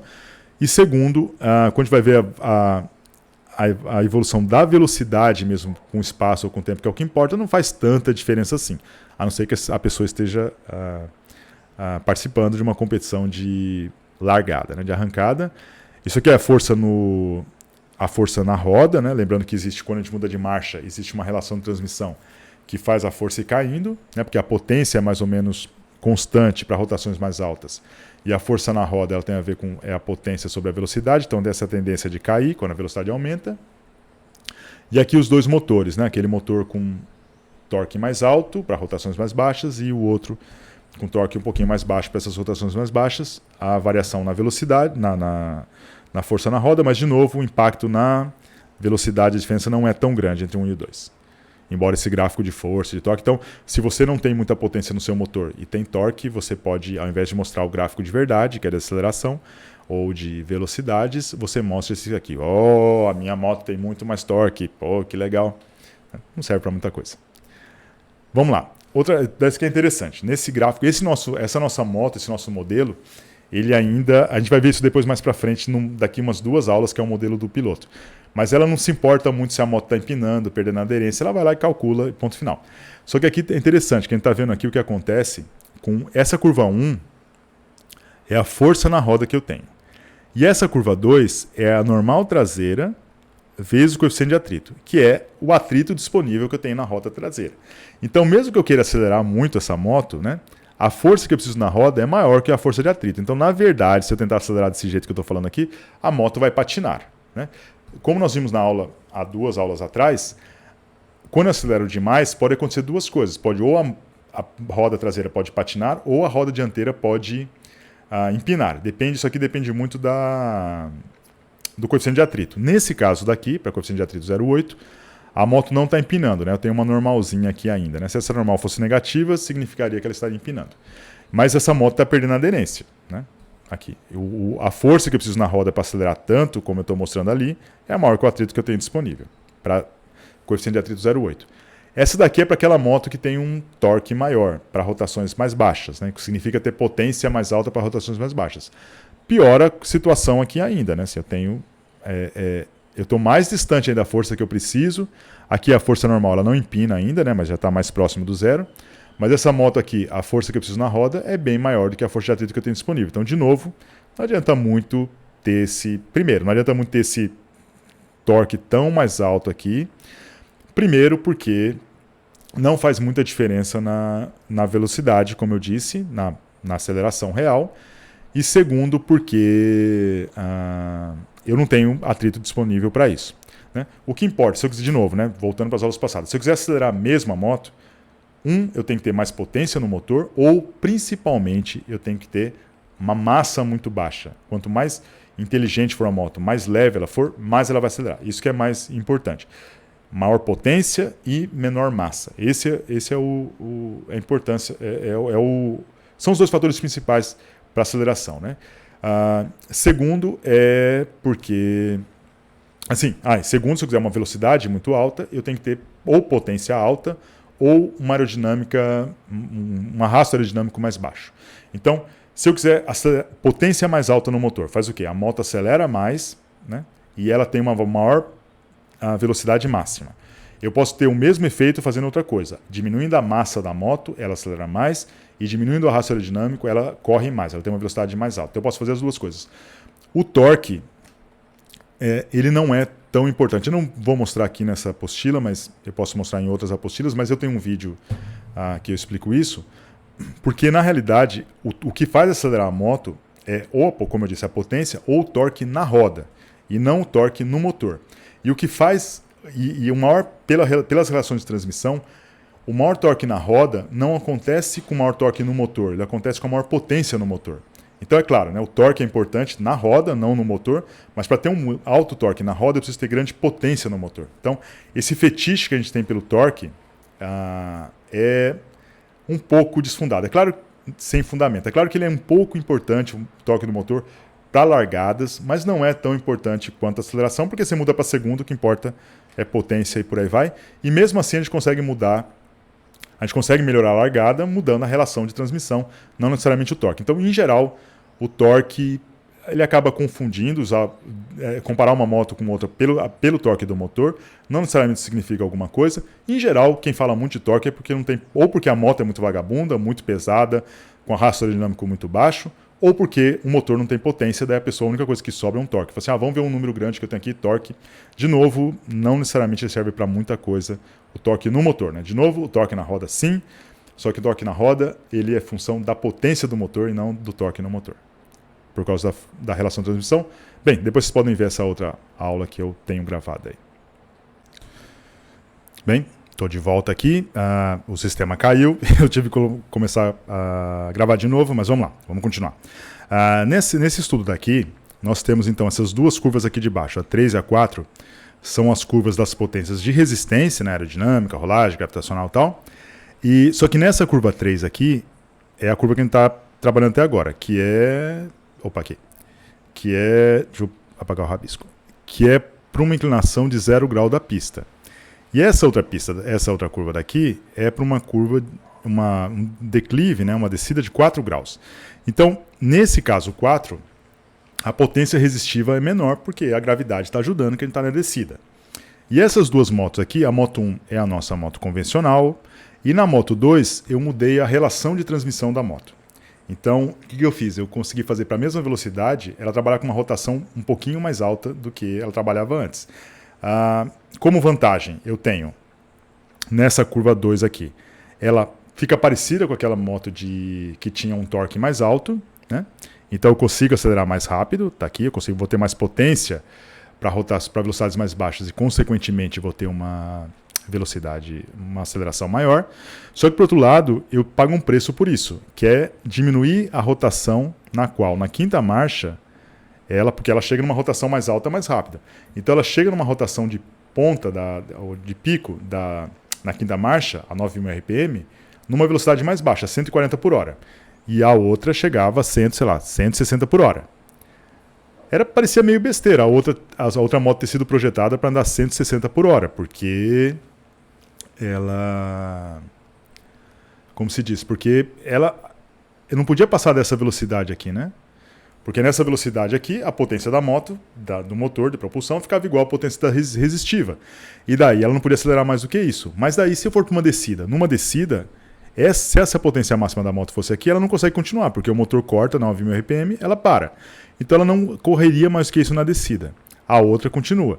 Então tem que ver, né? Assim, às vezes a gente muda a relação da moto, faz ela acelerar mais, largar mais rápido, né? Porque a gente faz a rotação, ela ir para uma potência mais alta numa velocidade mais baixa, só que a gente perde um preço lá em cima porque ela atinge essa rotação máxima muito cedo.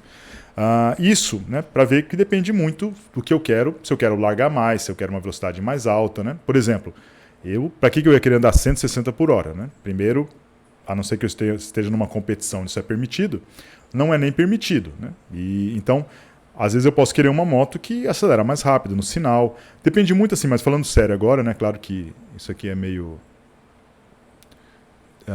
bem, não vamos entrar nessa seara de por que as motos são tão rápidas se isso não é permitido, mas vamos lá.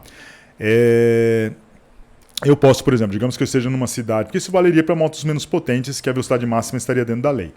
Mas, às vezes eu moro numa cidade que tem muita subida, ou uma cidade plana, mas que tem muitos semáforos, ou numa cidade plana que não tem muitos semáforos. O projeto tem que ser diferente da transmissão e do motor e tal, né? Porque depende se eu vou querer acelerar o tempo todo ou não, se eu vou ter uma potência resistiva muito alta ou não. Então o ideal seria que as motos fossem projetadas para lugares específicos. Por exemplo, aqui em Recife. Recife é uma cidade plana, quase não tem subida, né? A parte central da cidade. Só que tem muitos semáforos. Olinda, que é aqui do lado, tem subida pra caramba. Então, o projeto não é o mesmo para essas duas motos. A transmissão não deve ser a mesma, né? Então, o ideal seria que as motos fossem vendidas assim, com projetos diferentes e uma coisa extremamente simples, que é mudar, às vezes, a relação pinhão, coroa, alguma coisa assim, né? Mas as fábricas preferem fingir que isso não existe e vender a mesma coisa para todo mundo. Aqui, nesse caso, nós temos... No caso 1, né, que é essa curva por cima, é a nossa moto convencional, que o carinha vai lá, acelera o máximo possível e atinge a velocidade de 140 por hora, 139 km por hora. A moto 2 é uma moto menos potente, uma moto com 80% da potência da outra, que é 27 cavalos, alguma coisa assim, e daí ele não consegue acelerar tão rápido, também não consegue atingir a mesma velocidade máxima, atinge 128 km por hora. E a moto 3, ou a curva 3, é a moto 1, a moto bem potente, mas que o cara faz o seguinte, ele acelera o máximo possível até atingir essa velocidade aqui, de 128 km por hora. Quando ele chega ali, ele regula o modulo acelerador para 80% da potência máxima. E daí ele fica nessa velocidade máxima de 128 km por hora. Vamos ver o que acontece daqui a pouquinho com essas três motos. Então, uma moto potente, uma moto um pouco menos potente e uma moto potente que o cara acelera um pouco, depois acelera menos. Então vamos ver o que acontece. Antes disso, vamos dar uma olhada numa parte que eu coloquei, que eu fiz nesse programa novo também, que está bem descrito na apostila, que é uma parte que eu chamo de contabilidade, a parte que ele faz as contagens final. Já tem um movimento pronto e tal, é só ir lá e fazer algumas mediçõezinhas. Então, basicamente, o que a gente faz? A gente pega para cada potência, eu só coloquei algumas como exemplo, a gente faz para todas, né? Tem uma página inteira de integrais iguaizinhas, só mudando subscritos, mas vamos lá. Eu pego cada potência daquelas que variam com o tempo, integro e encontro a energia. Então, por exemplo, integro a variação da potência do combustível ao longo do trajeto. Daí faço a integral, tem energia que foi gasta naquele momento. Da potência aerodinâmica, por exemplo, eu tenho que a força aerodinâmica, que é a raça aerodinâmica vezes a velocidade ao quadrado, vezes a velocidade da potência aerodinâmica ou a potência dissipada pelo arrasto aerodinâmico, faço a integral dessa potência e tenho a energia que foi dissipada pelo arrasto aerodinâmico. Daí faço para todas elas, rolagem, gravidade, transmissão, para todo mundo. Para cada uma delas eu calculo esse percentual, que é o tal, que é a energia aerodinâmica, nesse caso, né, a energia dissipada por aquele modo aerodinâmico, dividido pela energia do combustível. Daí eu tenho um percentual. Por exemplo, quantos por cento do combustível que foi gasto para na dissipação aerodinâmica, né? E por aí vai, tem um tal desse para cada energia. Posso ainda integrar o dx e saber quanto que a moto andou, e posso pegar aquela energia do combustível, dividir pelo poder calorífico. O poder calorífico é quanto de energia que tem 1 litro, né, no caso volumétrico, que tem por litro de gasolina, e consigo calcular naquele trajeto quantos litros a moto consumiu. E daí eu obtenho essas minhas 3 métricas principais de análise da moto, análise energética, né? A análise dinâmica já fez pela aceleração, velocidade, tempo. Aqui ele vai fazer pela energia. E daí eu tenho, né, a eficiência da propulsão, que é qual a energia mecânica que eu tenho na roda, dividido pela energia do combustível. Então isso aqui eu estou medindo a eficiência do motor e da transmissão, né, a parte interna que a gente está estudando nessa moto. Mas é claro que é uma curiosidade, porque o que importa para a gente mesmo é a eficiência de transporte. Porque eu não comprei a moto para gerar potência na roda, eu comprei a moto para mover o piloto, para me mover. Então aqui eu pego o percentual da energia que foi para vencer a gravidade e o percentual que foi para aumentar a velocidade da moto. Aqui eu faço uma redução, né? Eu divido pela massa do conjunto e multiplico pela massa do piloto, porque na realidade o que eu quero é mover o piloto, não é mover a moto, eu não quero levar a moto para passear. E aqui eu tenho uma eficiência de transporte, que é quanto da energia do combustível que eu uso para elevar o piloto e para aumentar a sua velocidade, que esse é o papel da moto, né? É mover o piloto, não é nenhuma outra coisa. E finalmente eu tenho a economia, que é quanto que eu andei dividido por quantos litros que eu consumi para andar, e daí é tantos quilômetros com litro, tal, que é o que a gente está acostumado para fazer uma análise energética. Então as nossas métricas energéticas vão ser essas daí. Bem, daí eu fiz um estudo aqui, né? O programa, no final, ele tem essa saída aqui. Não nessa forma bonitinha de tabela tem que fazer, mas tem esses resultados. Então aqui tem eu tenho 3 motos, aquelas que nós estamos acostumados desde o começo. A moto com potência mais alta, a moto base, e com torque que ocorre máximo ocorrendo a 5.000 RPM, 5.500 RPM. Essa moto aqui é aquela moto que tem a mesma potência de pico, só que o torque máximo ocorre numa rotação mais baixa, que significa que essa moto tem uma potência um pouquinho mais alta para rotações mais baixas, o que eu só uso na primeira marcha, e que não dá nem para ver aqui no gráfico da evolução de velocidade com espaço, né? É bem pouquinha a diferença, mas tem uma certa diferença. E essa terceira moto aqui é aquela moto que tem uma potência um pouco menor, de 80% dessa outra, ela tem 27,7 cavalos. Daí o que a gente tem? Vamos lá. Primeiro aqui eu tenho, né, é para cada moto, qual a velocidade máxima que ela atingiu, qual o comprimento que ela demorou, né, quanto que ela teve que andar para chegar a 99% dessa velocidade máxima. Aqui a gente coloca 99% não velocidade máxima mesmo, porque a velocidade máxima, como é uma solução numérica, ela fica oscilando, né? Então às vezes é difícil determinar exatamente aquele ponto. Mas na prática é a mesma coisa. Quanto tempo ela demorou para chegar a 30 km por hora, 60 km por hora, 100 km por hora, o tempo total para ela andar esses 2 km, né? Aqui todas as simulações são para andar 2 km agora. Qual o percentual do combustível que foi usado para vencer o arrasto aerodinâmico, vencer a inércia, qual a eficiência de propulsão, eficiência de transporte, a energia total de combustível, energia aerodinâmica, energia inercial e a economia. Bem, mas vamos lá ver as diferenças. Então, essa moto aqui, primeiro, né, a moto mais rápida, ou a que acelerou mais rápido foi a moto com maior potência de pico e maior potência de rotações mais baixas, 1,4 segundos. Mais rápido que os outros, mas claro que isso aqui é totalmente irrelevante na prática, né? Ao invés de 1,4 segundos passar para 1,8 segundos.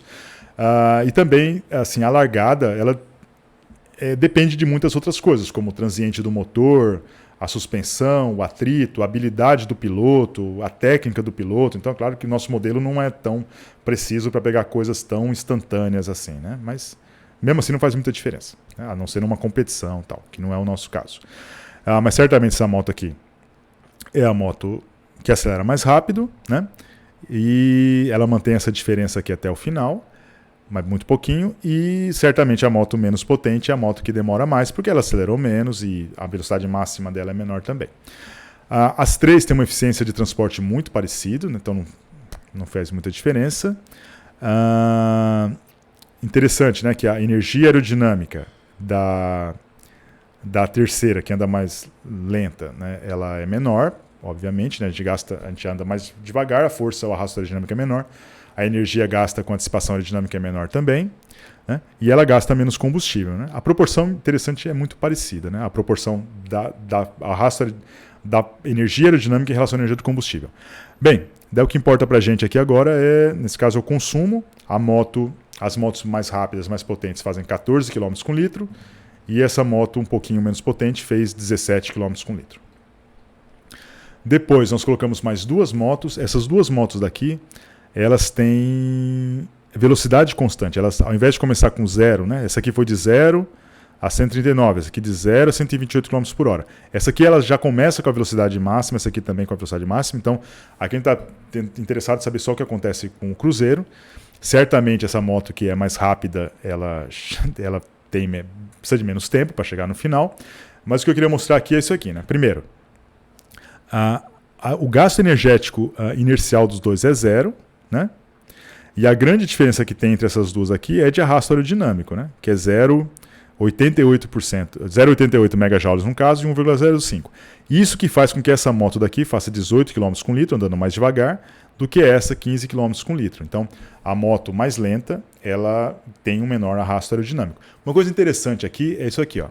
Se a gente fizer uma conta, né, da potência, por exemplo, essa daqui está o tempo todo usando esses 34 cavalos.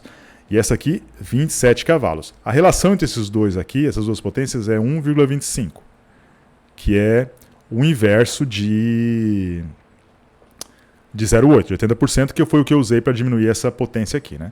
O que é interessante aqui é que essa relação aqui do gasto energético, gasto de combustível, 3,37, 4,9, não é 1,25, é alguma coisa como 1,19. Então, embora essa moto daqui tenha uma potência 25% maior do que essa, o consumo de combustível é 19% e não 25%. Por que será isso, né?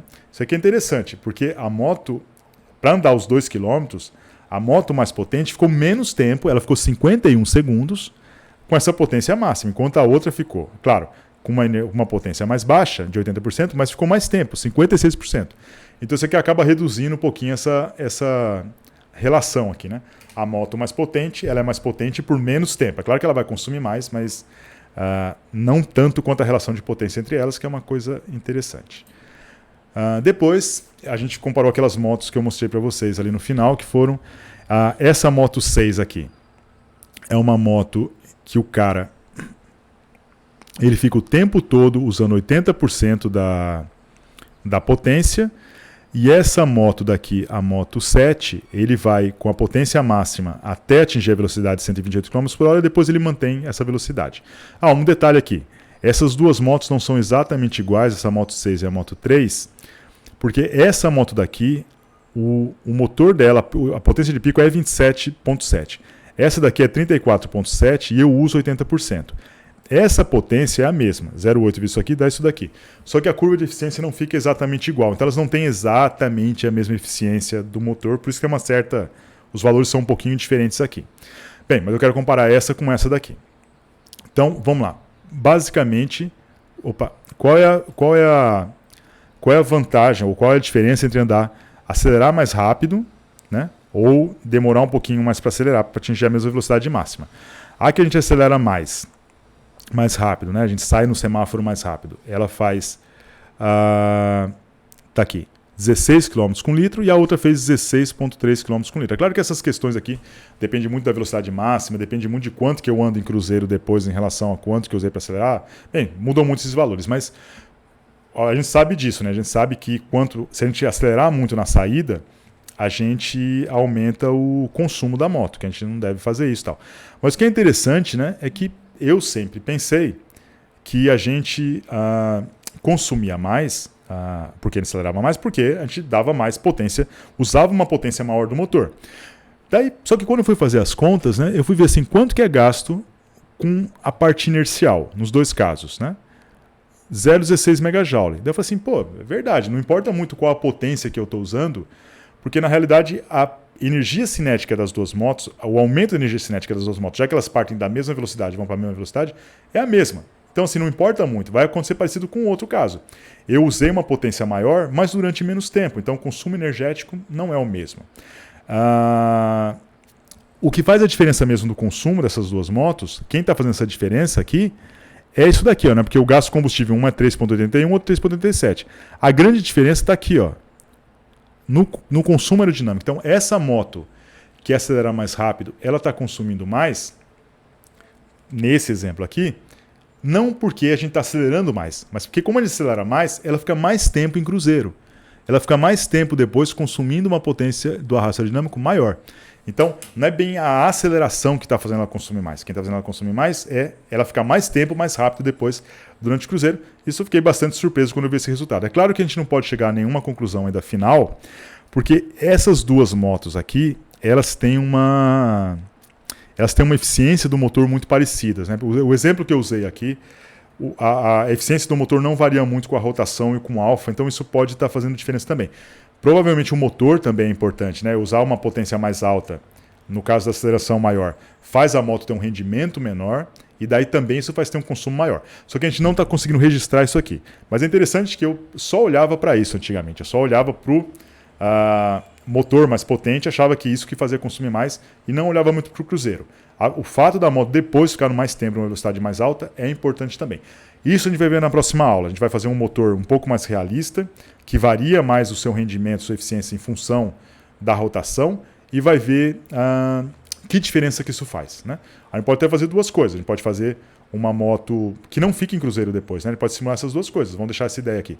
Eu acelero a moto em, sei lá, em 400 metros, a outra em 800 metros e vejo quanto cada uma dessas gastou, né? É claro que uma vai ficar mais tempo que a outra em arrasto aerodinâmico, mas a gente pode fazer essas comparações. Bem, cenas dos próximos capítulos, da gente ver isso aqui, a gente coloca um motor mais legalzinho na próxima para ver a influência do motor também, do arrasto e do motor. Bem, é isso que dá para fazer com esse modelo. Então, só resumindo um pouquinho, o que a gente viu nessa aula foi um motor. A gente viu, bem, no começo, como que a moto é por dentro, quais são as principais peças, como depois nós fomos ver só a parte de potência, dividimos num subsistema do motor e subsistema de transmissão. O motor a gente vai ver com mais detalhes na aula que vem, vamos fazer a modelagem computacional dele na aula que vem.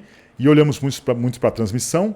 A transmissão ela tem que transferir a potência do motor para a roda, mas também ela tem uma importância muito grande em variar a rotação, a relativa entre os dois, porque o motor não opera com qualquer rotação, mas a roda tem uma faixa de rotações muito grande, então a gente precisa ajustar isso, para isso que servem as marchas. E vimos o efeito disso na moto. Além disso, nós também mudamos um pouco o nosso programa para ele extrair mais grandezas da simulação. Então aqui a gente pode ver agora quanto que a gente gasta com a potência aerodinâmica, inercial, de rolagem, quais são as normais, coisas que a gente já calculava antes, mas a gente não estava fazendo gráficos, agora a gente faz, né? E vamos lá, nas próximas aulas o que nós vamos ver?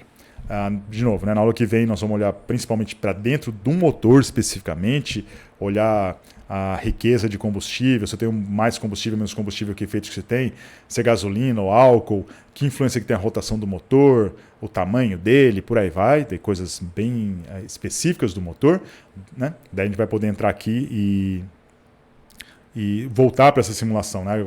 Agora nós já temos um modelo que tem a moto como um todo vista de fora, já tem um modelo da transmissão, é só a gente colocar a curva do motor diferente, só que ele vai ver o que fatores internos do motor influenciam nessa curva do motor. Vamos ver o motor empírico, que é basicamente o que a gente viu agora. Eu só vou ensinar como fazer um ajuste de pontos de um cálculo se for feito no dinamômetro. O termodinâmico, que é levar em conta a combustão e tal. E um computacional, que é usando um software comercial um pouco mais detalhado, que permite também ver o que acontece com o motor quando eu vario o tamanho do escape ou a posição de abertura e fechamento de válvulas, que é legal. Depois, na outra aula, vai ser o modelo do piloto. Daí esse piloto agora vai ser mais esperto, ele vai falar assim, eu quero que você mantenha tal velocidade. Daí ele vai regular o acelerador e o freio para manter a velocidade que eu quero. Ele vai ser mais esperto para não empinar a moto e para não fazer babalu. Também para não perder a aderência da moto e outras coisas assim, se antecipar as curvas. E depois, uma aula mais para frente, nós vamos fazer uma análise multimétrica do movimento da moto, que é monetizar essas coisas todas que nós estamos fazendo do ponto de vista dinâmico. Que é, a gente já sabe calcular, né, quanto que a moto consome, quanto que ela acelera, qual que é a velocidade. Agora a gente quer ver assim, que influência que isso tem no tráfego. Então, por exemplo, a gente vai querer saber assim, quanto que é o gasto operacional com essa moto, né, que é gasolina e estacionamento, coisas assim. Juntar com o custo de aquisição dela, de venda e revenda, o custo do tempo perdido, então se ela for mais rápida, eu perco menos tempo, se ela for muito lenta, ela pode consumir menos gasolina, mas eu vou perder mais tempo, e coisas como status, conforto e segurança, porque nós vamos usar essa análise multimétrica para comparar moto com carros e bicicletas, por exemplo, e sempre que a gente faz uma análise técnica da moto, a moto sempre vence o carro, porque ela é mais barata e é mais rápida e consome menos, então, assim... Daí a gente fica pensando assim, sim, mas por que as pessoas compram carros? Né? Porque o carro tem outras dimensões que não são só cinemáticas de custo. A pessoa compra o carro porque ela dá mais status, porque o carro é mais confortável e porque ele é mais seguro, tanto do ponto de vista de segurança contra roubos, assaltos, violência, quanto acidentes também. Então a gente tenta, assim, a gente tem que levar isso em conta no modelo para explicar por que as pessoas andam de carro e não de moto.